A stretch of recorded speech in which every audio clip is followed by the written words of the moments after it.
Okay, well, thank you everyone who can join us today. My name is Paige Recker. I'm the Access to Care Manager for the Michigan Center for Rural Health. And today we are joined by Julia Terhune. And just wanted to kind of give a little introduction about Julia. Her story began actually in Chicago, Illinois, but took a turn for something better when her family moved from Chicago to a rural town in central Michigan. And they were to start a sheep farm there. So she was raised on that farm from the age of 4 years old to onward, and has spent her work life finding ways to improve rural communities, which is so great to hear.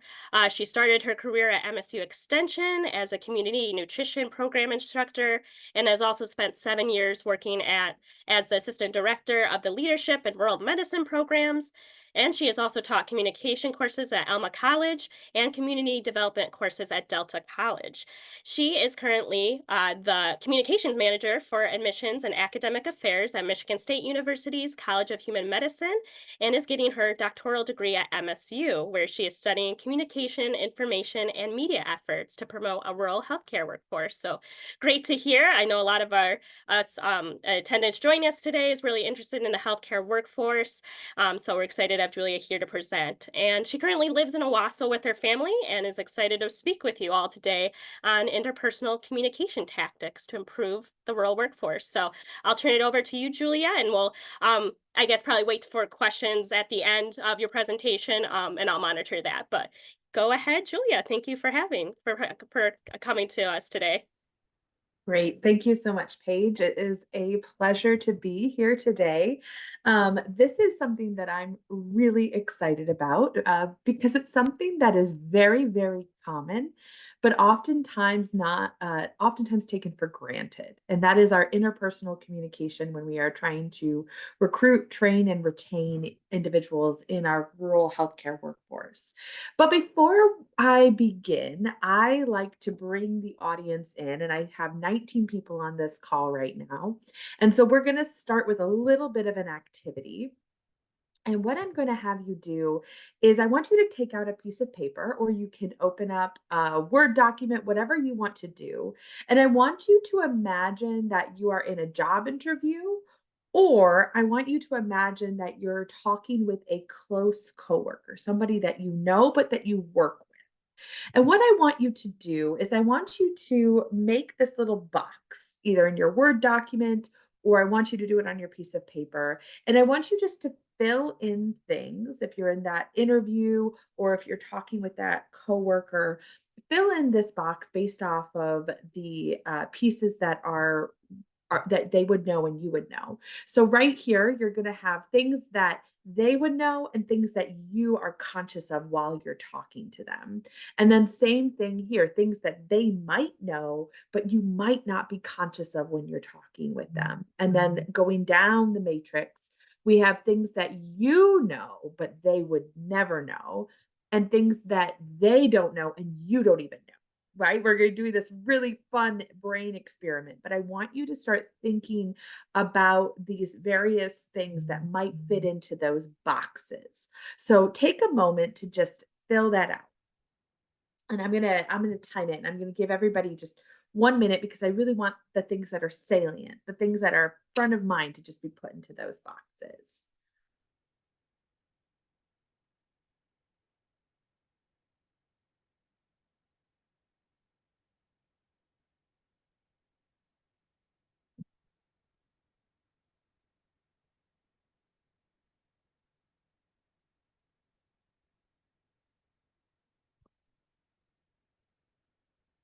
Okay, a couple more seconds here. Just give it a gonna move to the next slide, but I'm not gonna start talking quite yet.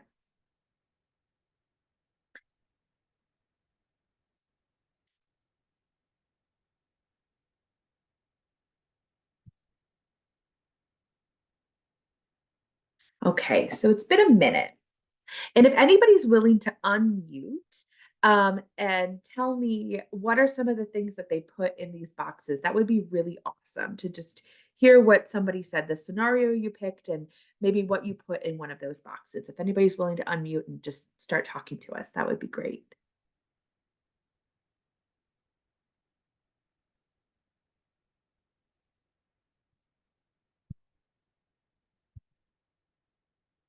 I take it I have no takers. Um, that's okay. That's okay.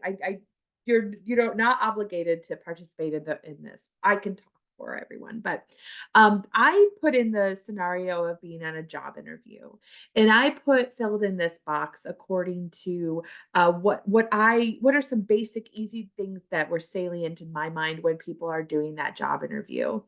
And the things that I want to focus on here are very much these things down here, these last two boxes. Because when you're talking about workforce development, whether it's healthcare workforce or workforce in general, what you're doing is you are doing the work, you're doing people work. When we are trying to recruit, train, and retain, we are doing people work, which means that we are trying to get to know people, we are trying to develop people, and we are trying to essentially build a relationship. I'm going to talk about this a little bit more on the next slide in just a minute.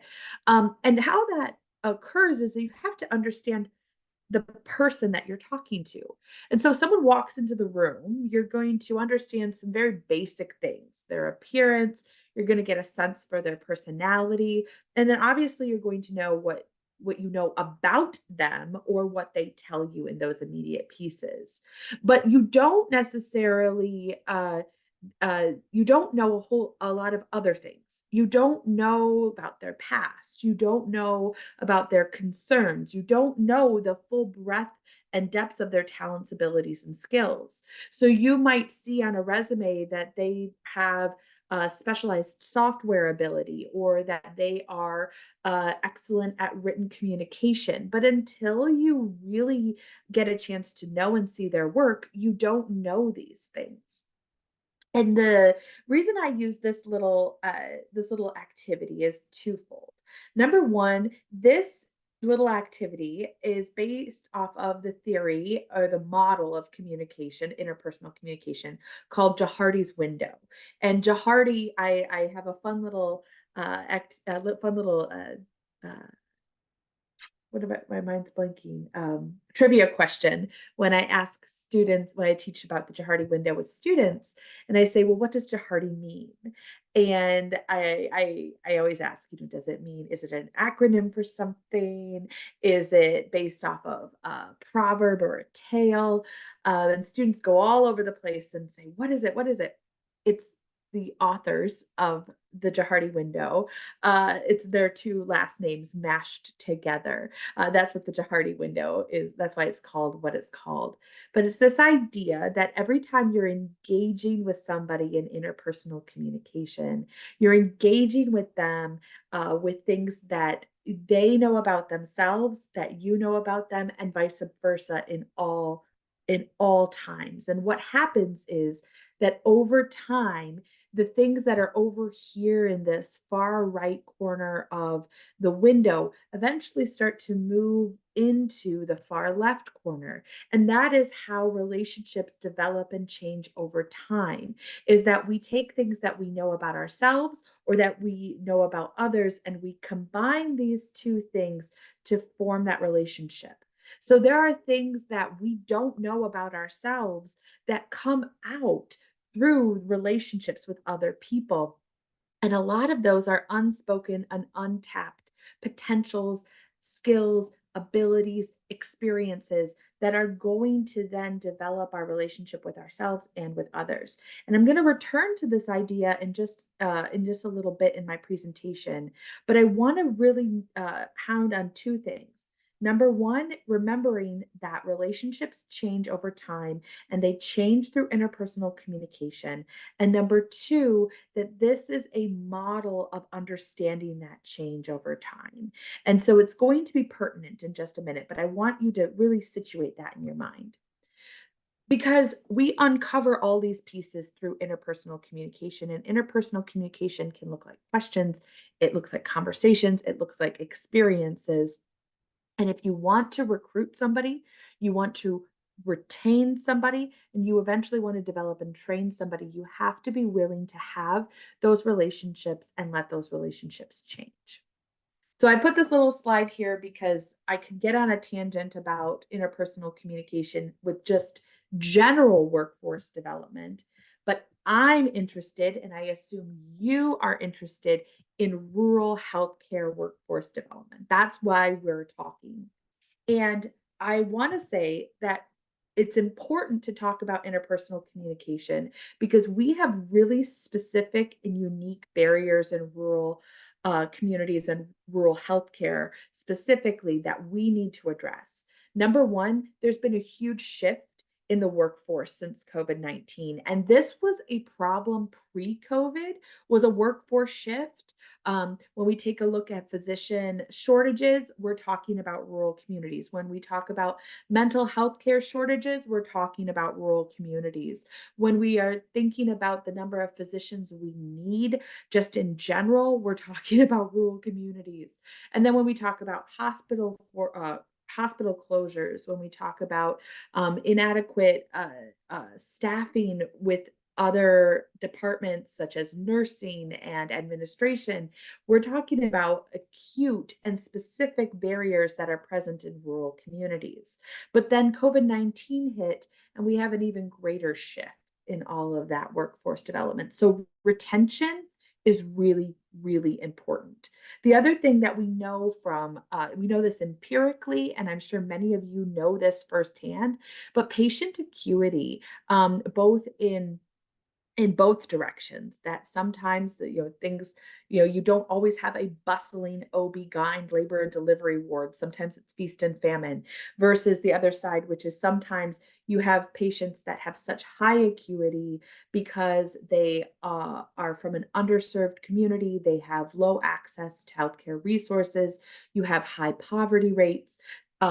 These issues both affect rural communities and rural healthcare at a greater rate than we see in any other geographic dimension. And that's important to remember too, because that's a part of recruitment.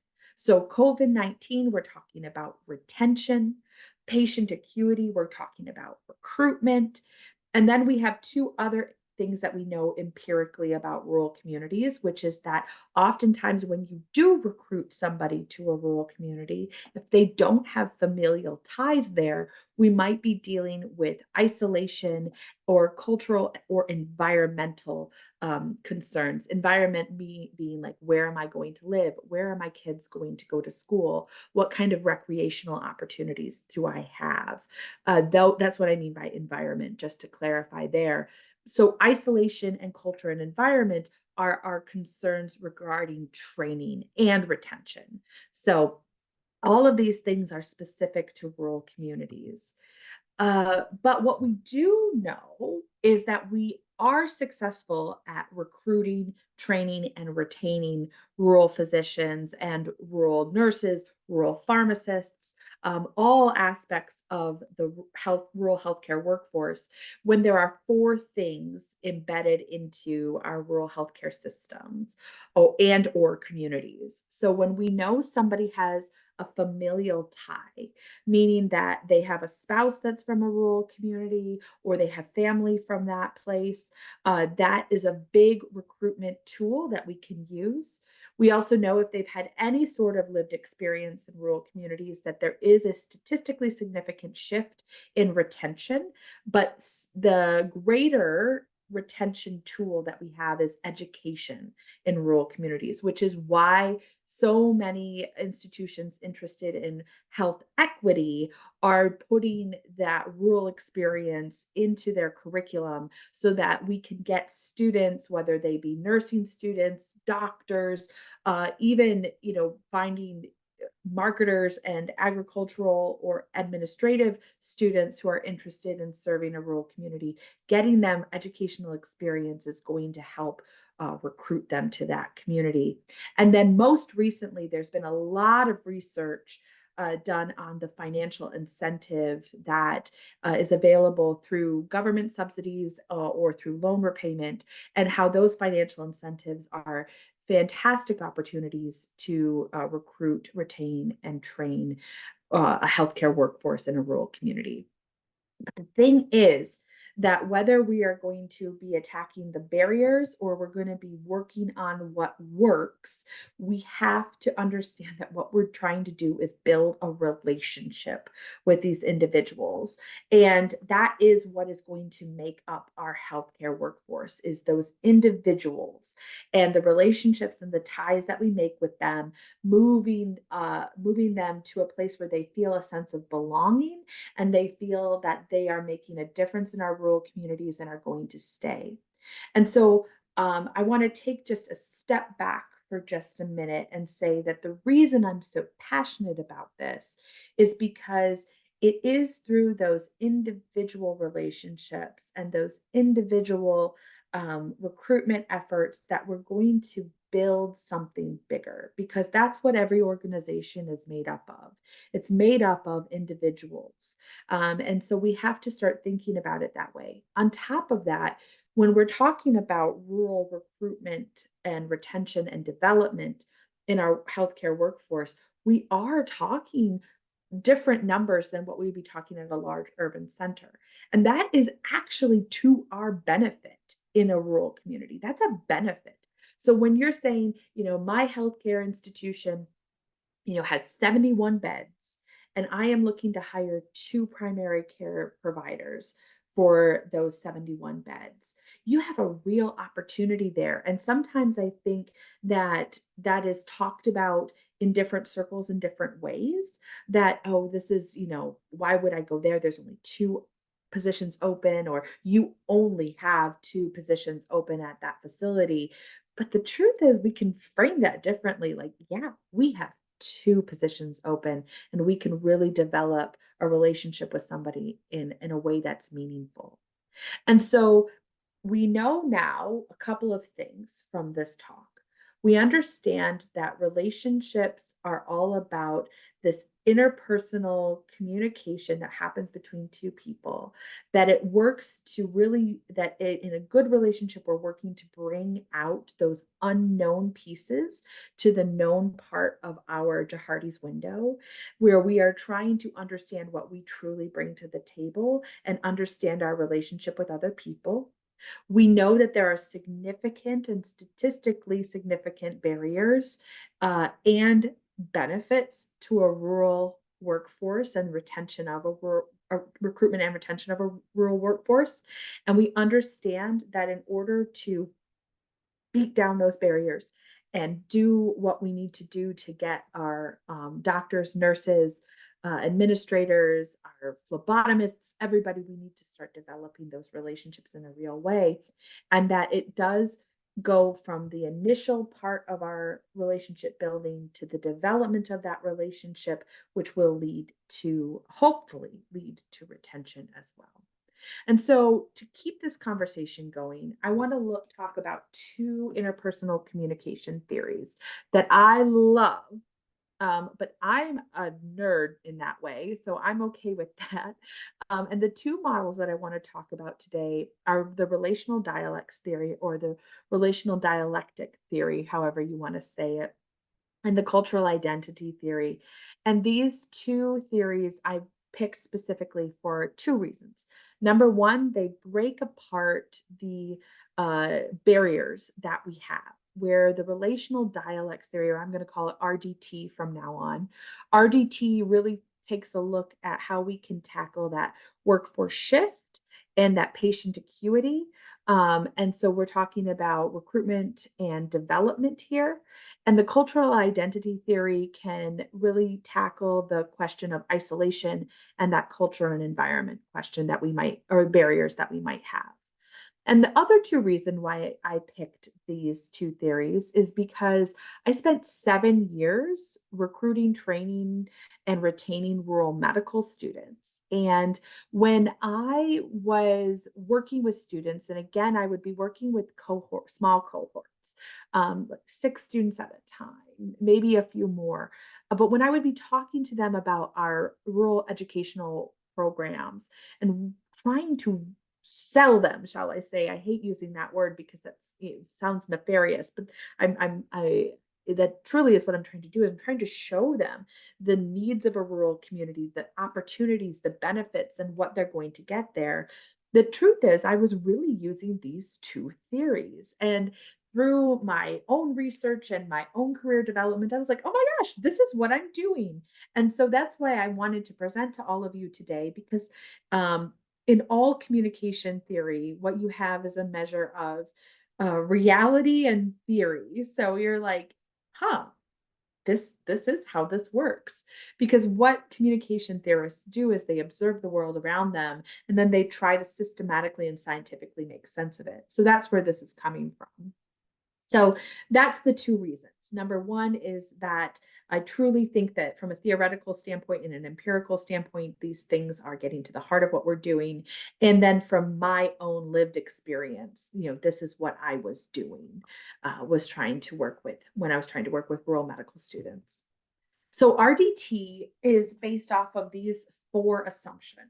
These are the four assumptions of RDT, which is number one, that every single person, when you're in a relationship, has dueling ideas, contradictions. So I'll get into this deeper in just a moment. But the idea of, contradictions would be like, oh, I really like I'm going to use the example of a marriage relationship. You always have the person who's the night owl and the person who's the early riser, and there's probably always contradictions there. For as an example, the night owl, which is like, oh man, I know my significant other gets up early in the morning, but man, I like to sleep in. By So there's contradictions of I want to spend time with them, but I want to sleep in. That's a really simple contradiction. We're going to get to deeper ones in just a minute. But that every individual in a relationship is dealing with contradictions all the time. And that ultimately, what you have to do to deal with these contradictions effectively is to grapple and strategize with them, or the idea of totality, taking the whole thing into consideration, and strategizing. And that you then do take action Uh, on those different contradictions. You do something with them, and that ultimately changes the relationship. So, in the night owl, early bird example, if the night owl continues to be a night owl where they just decide that is how I'm going to deal with this contradiction, I'm just whatever, we'll figure out another time to hang out. They've made a decision. They've done praxis. They've acted on those contradictions. They've made a decision, and ultimately, how they that decision is going to change the relationship, maybe for the better, maybe for the worse, but it's going to change the relationship.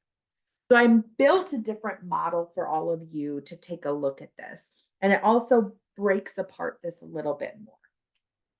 These are the three most common contradictions that this theory talks about whenever it's being examined from an empirical standpoint. So, anytime a researcher is doing RDT work, typically these are the three contradictions that they would focus on. However, there is a list out there, and I'm happy to share it with all of you, of work that people have done to kind of decipher those contradictions. But the three main contradictions are novelty versus predictability, openness versus closeness, and autonomy versus connection. And that every day as we go about our lives with our relationships, whether they be work relationships, romantic relationships, platonic relationships, familial relationships, we are grappling pretty consistently in our minds with these contradictions. Now, if we go back to the Jahardi window, we might not always know that these are the contradictions we're grappling with. And the only time that they come to the front of our mind where we and others know that we're grappling with this is through the conversation in our relationship, through that interpersonal communication. And so there are some things that we do is when we engage in totality and we look at the completeness of these contradictions and we consider the relationship, we then make a decision. And those decisions typically reside in one of three areas. We either do something called monologic praxis, which is where we make an either or decision, dualistic, where we look at these things as two completely separate things, or dialect, which is where we can do both and. And when we decide to stay connected in our relationships, This is typically where we'll land when we're trying to maintain a relationship, trying to have that retention. But these two other, but that doesn't mean that you can't stay in a relationship when you've made these decisions too. And I'll explain what that means in just a second. So, in a rural workforce context, we have some contradictions that are pretty common.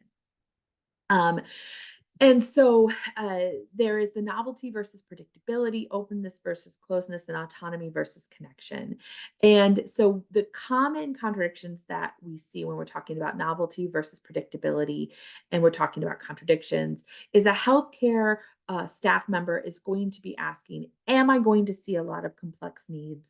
And am I going to be able to meet those complex needs? Those are contradictory questions that might come into their mind. The same thing happens with openness versus closeness. If I go and am a rural nurse practitioner, am I going to be able to relate to my patient population? And am I going to be able to effectively intervene in that patient population? That's the questions that they're having. And then also autonomy versus connection. If I go practice in a rural community, am I going to be able to have a work-life balance? Am I going to be able to make friends and connection? And so I pulled one out as an example of how this might work in with RDT and this workforce push and pull, which is that as someone is dealing with this question of complexity in the clinical realm. So they're a nurse practitioner, they're wondering if they're going to see a lot of complexity with their clinical patients. And the monolithic approach might be like either I have complexity in my clinical practice or I will not feel satisfied. Either or. I'm going to cut it off. I got to have complexity. I'm not going to be happy. Where a dualistic approach might be I must have complexity in my work right now, and then I need a complete break and I need complete predictability. And I'm going to have to go back and forth between these two worlds where either it has to be complex or it has to be predictable. But a dialectic approach might be where I like having complexity and predictability in my work. And at that dialectic piece might be where a rural nurse practitioner might realize that a rural nurse practitioner practice would be best for them.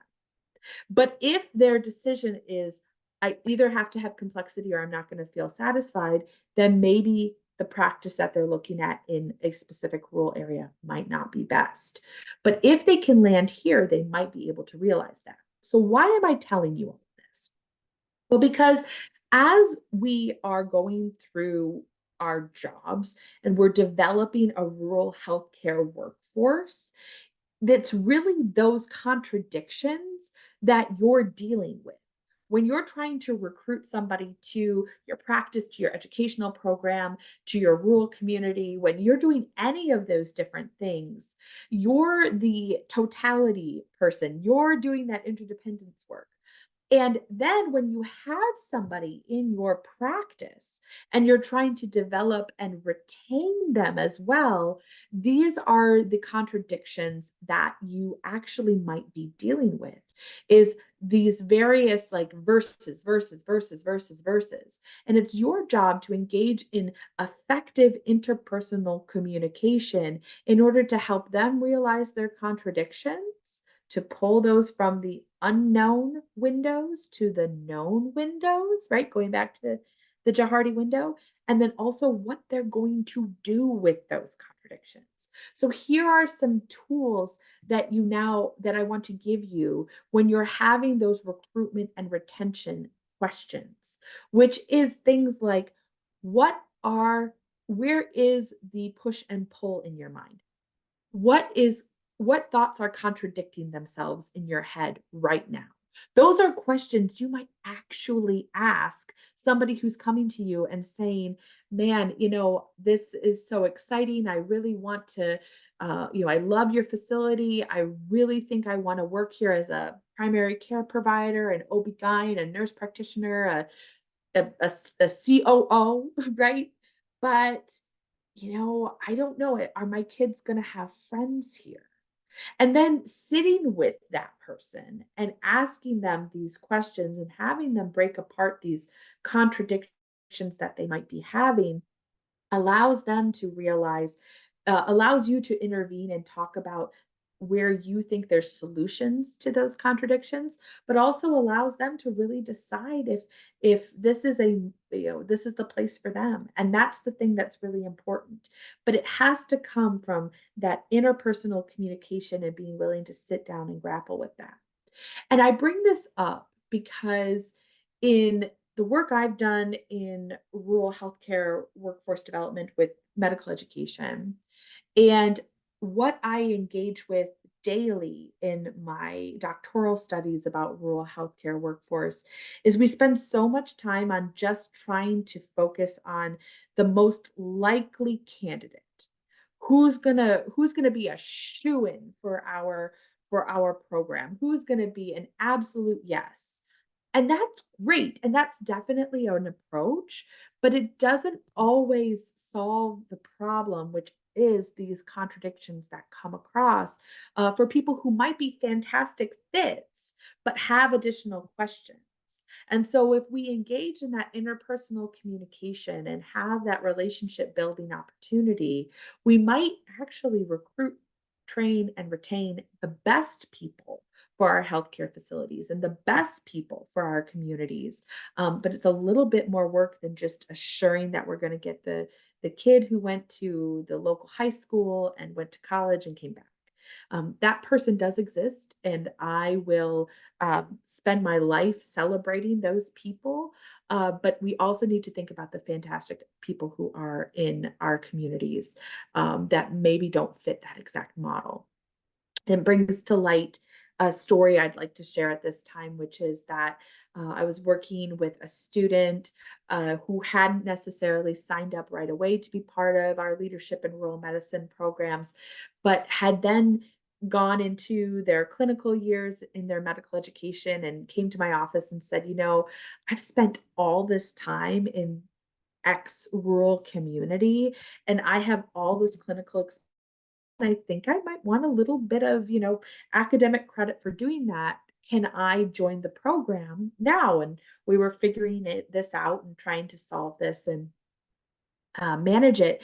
And I asked the student, I said, I know you see the academic benefit, but is there any personal or career development or benefit, excuse me, any personal or career benefit that you see to joining this program? And the student said to me, they said, well, I want to be an emergency medicine doctor and I want to stay in Michigan because this is the place I love. And what I've come to realize is that there's no place in Michigan where I will serve as an ER doctor where I won't see a rural patient. And so I want to get more training in rural medicine so that I can be the best ER doctor that I can be. And so there you go. Like that's an opportunity to help that's where you can have that conversation and slice out those contradictions and help them come to that dialectic understanding where they see the both and. I want to be an emergency medicine doctor. I want to be the best emergency medicine doctor I can be. And that means that I need to take a vested interest in rural communities. There you go. That's the dialectic piece, but that comes through that conversation, that interpersonal communication. So, this is where I say these theories are really helpful because I think they let people get their sea legs. I think that they allow people to kind of think about things scientifically and systematically in a way that you might not have thought of them before, because we get so caught up in just the everyday that sometimes you can have this sobering effect with these theories.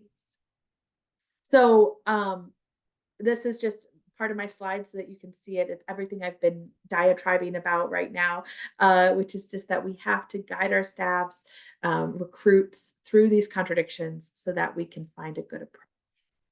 The next theory I want to talk about is cultural identity theory.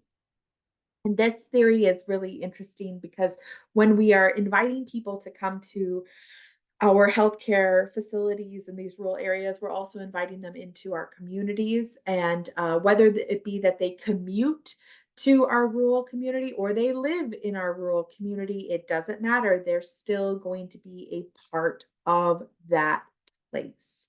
And so there is a specific culture to every individual rural community. It's kind of like in the United States, if you go to Tennessee, have you seen the United States?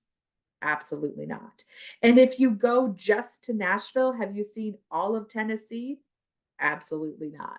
I think that's a unique part of our American culture is that each state has its own culture and identity, and I think each part of each separate part of our state also has its own culture and identity. And so we need to think about that as we are recruiting and developing and retaining people in our communities.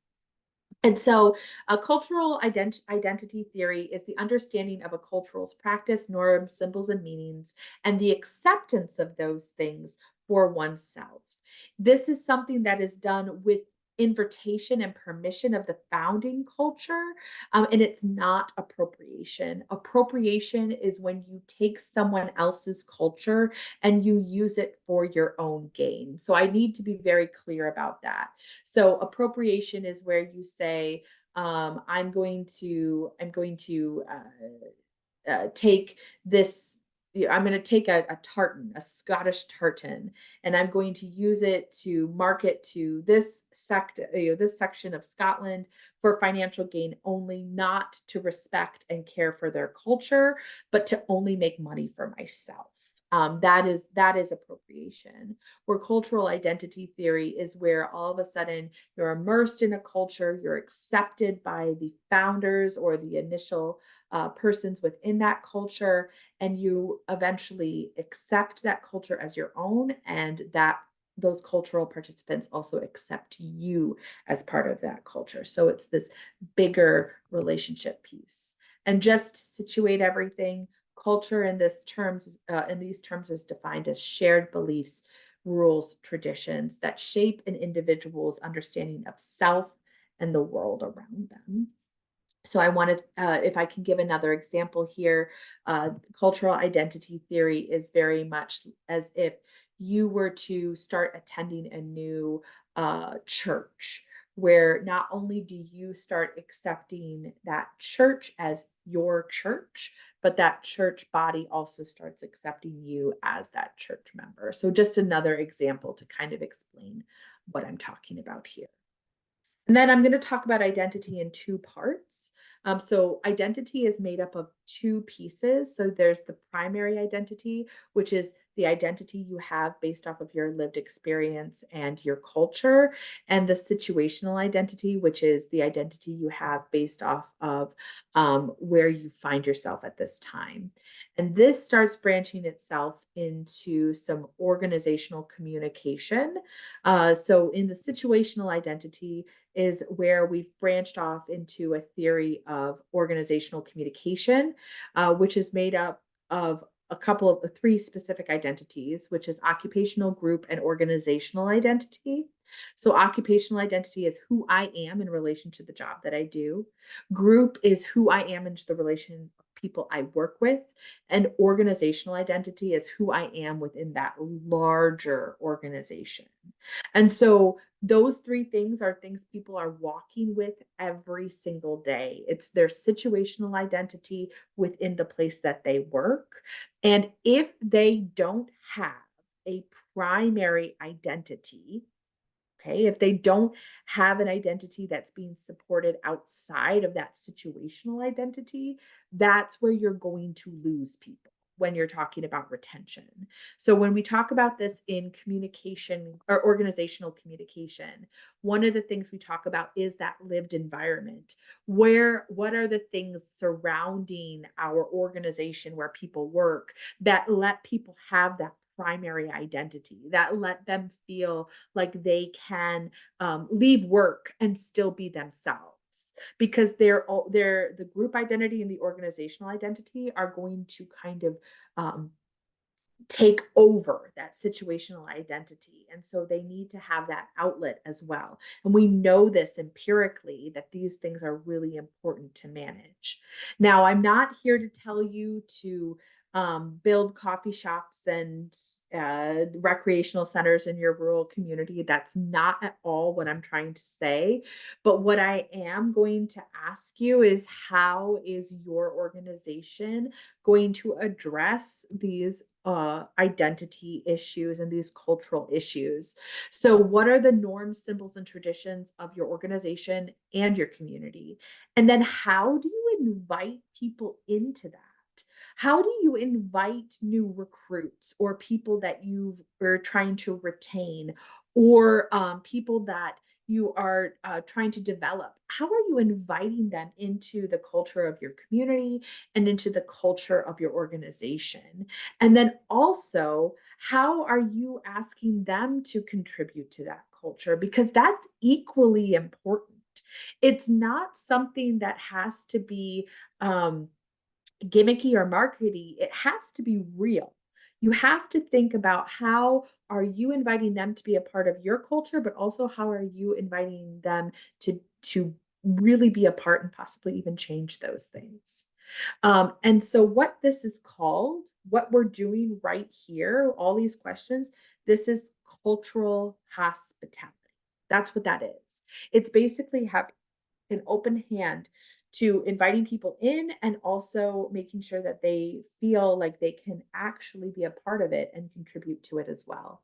And of course, that's easier to do with the kid who went to high school in your rural town and then went on to become a pharmacist and is coming back. Of course, it's easier to do it there, but it's equally important to do it with people who maybe don't fit that model.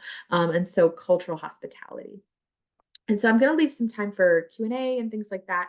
But I have a little example just to show you what cultural hospitality looks like.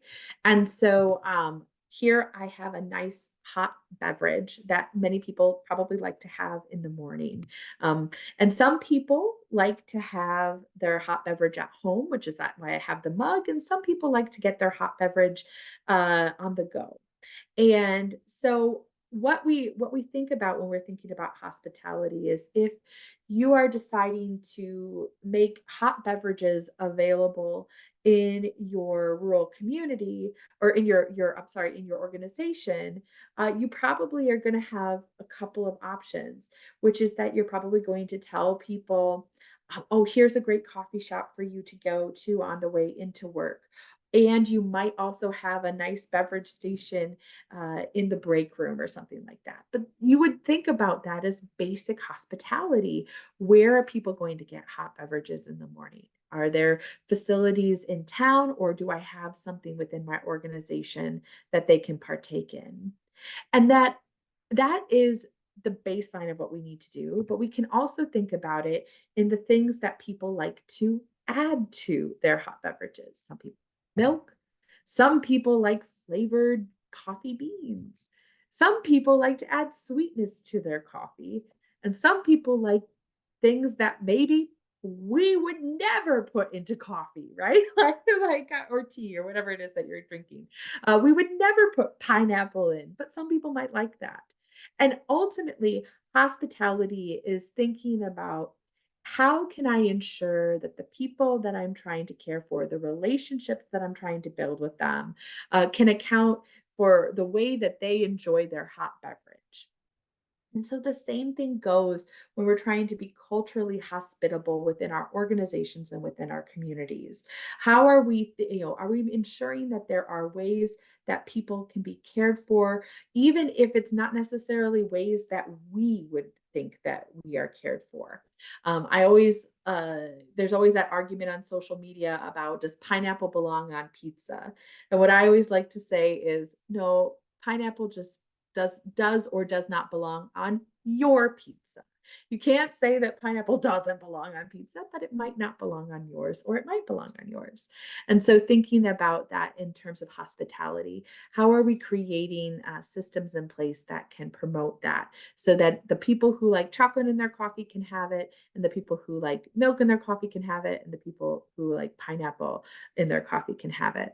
And that ultimately, you can't know how people are going to take their coffee unless you start having conversations with them and building those relationships. So, that is my presentation. Before I leave, I just want to let you know I have lots of resources that influence this, and I have lots of articles for people to read. If you're ever interested, I have a whole Zotero library on rural workforce development and developing this with interpersonal communication as well. So that is that. Thank you, Julia. That's was great presentation, great information for myself to learn. I think everyone too in the audience.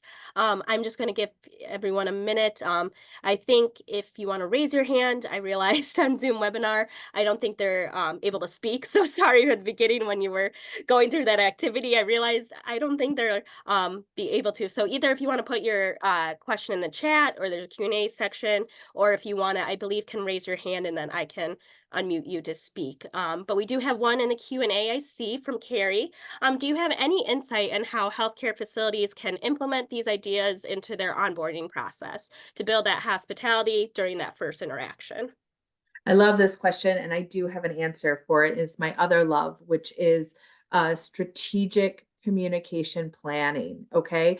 So, what I would recommend that your healthcare facility do is get the people who are doing the onboarding in the room at one point in time, get everybody in the room and start breaking apart that onboarding process and start, get a big whiteboard, put that onboarding process on the board and start thinking about it in individual pieces, and then asking that question of, where are we being hospitable here? So, as an example, the onboarding process might include a lot of forms and intake forms. I'm sure it does. It's a very HR heavy piece. And so, how can you add hospitality there? It could be as simple as, when somebody submits the form, is there an automated response that is celebrating that? Like, thank you for doing this. You are this far away from finishing this task. Or, even if it's more interpersonal than that, you could even have the HR people, wow, if somebody gets them in within 24 hours, sending a message personally thanking them. This is really helpful, thank you, these are your next steps. So, finding a way to have that hospitality embedded into every part of that onboarding, and it might already be there, and when it is, how do you highlight that for your team as well? Because that's really important to acknowledge, you are doing this hospitality thing really well because you make sure that every new recruit that we have gets a t-shirt, or you make sure that every new doctor we have gets to go out to dinner with the CEO. Those are ways that you can also highlight that you're already doing this work well. So, in both areas, where are you doing it well? Where can you improve? Where can you add that human touch, that hospitality touch? But the only way you're going to know that is if you get the people in the room and you start breaking apart those pieces and being strategic with your communication. So that's something else that I would really recommend is, don't start, don't throw caution to the wind, but sit down and really outline those pieces. Yeah, great. Thank you, Julia. Um, any other questions too? Again, feel free to put in the chat or can raise your hand. I will unmute you. Wait a second. But it was also great to hear too, I think, just because with dealing with a lot of with the workforce too, about how you were talking with individuals who might not be from a rural area, to kind of get them that exposure to culture of rural. I think that's a big one. We're seeing a lot of data and research that obviously helps if they come from a rural background, but not everyone is from a rural background. But how to those students, I know we've seen a lot of research with having those clinical rotations too in a rural area, especially medical students, really does help them make an impact of, hey, I can see myself working here, but also living in that area too, as well. So I like that you And touched upon that too. And in that same vein, that was something we did in the leadership and rural medicine programs. We still do, where we have Yeah. students meeting with the leadership of the hospital. But that's obviously with medical students. And I might be talking to a group of people who is having all kinds of students. You're having MA students in your rural facility, you're having nursing students, phlebotomy students, like I said. Mm, And thinking about those individuals, what are little, maybe not every single phlebotomy nursing uh, student can go meet with the CEO. I get that. But are there little ways that you can make a vested interest? Can you make sure that there's a touch point with those students where they can feel at home? Is there something you can do at the end of the year? Is there a way that you can highlight these students? Even putting in the local paper, a press release saying, yeah. this hospital system had 42 nursing students, MA students, and phlebotomy students come through this year. That's something that's special. And then you can Right. list their names out. And that is something that they can, you know, get a copy of and put in their resume. Those are those little things that we can do to increase hospitality that we don't always think about. Yeah. But making sure that we highlight putting doing that people work is Yeah. important. And just a question I was thinking of while you were talking, and I know it's probably a combined answer of both really help. But, do you think that, or have you seen any data, I guess, too? Because I know a lot, especially when it was a few years ago, start of the pandemic and really at the height of it, a lot of for like bonuses, for really across the board for any occupation. But do you see more, I guess, or is there data reflected that, hey, that cultural part obviously does matter and doesn't, sometimes matter more than that $5,000 bonus too? Yeah, it's a bit that's actually an interesting question. We know that those bonuses work. Yeah. We know this empirically. Money works with retention and recruitment big time. But nevertheless, if money worked alone, then we wouldn't be still having a conversation about Right. retention. Have I seen anything that directly compares that? Well, maybe I'm going to have to write that paper page Be a comparing good the one. money Yeah. and the culture. Ooh, that's actually interesting. I haven't seen anything specific about that, but if I can tell you what I do know is that making sure that people feel like they have a sense of belonging is Yeah. so important to retention. And I don't think that we could just say, yeah, I know we never engaged them. They all had, this person had leadership potential and wanted to branch into administration in their work, but we gave them lots of money, so they'll stick around. Yeah. I just don't think that that's human, and that's the wrong approach. Yeah. But finding out what actually will make the most for your people is important. So Right. I just want to say that out loud. But yeah, that's a great question, and I think one to still be explored. Yeah. No, definitely. I don't see any more questions That's here okay. in the chat, but I will forward on to those who are here and who also registered today, Julia's, presentation slides, and also to we've recorded this webinar, so it'll be on our YouTube. So we'll pass that link along too once it's up on YouTube, hopefully by the end of the day today.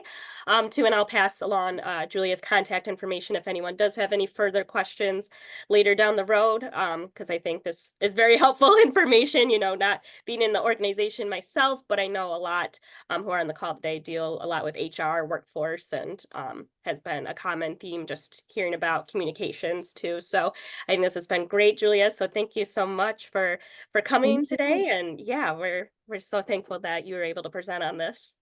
Thank you. Have a great day, Yeah. everyone, and have a nice spring break for everybody who has it. So, Yes, thank you, everyone. bye.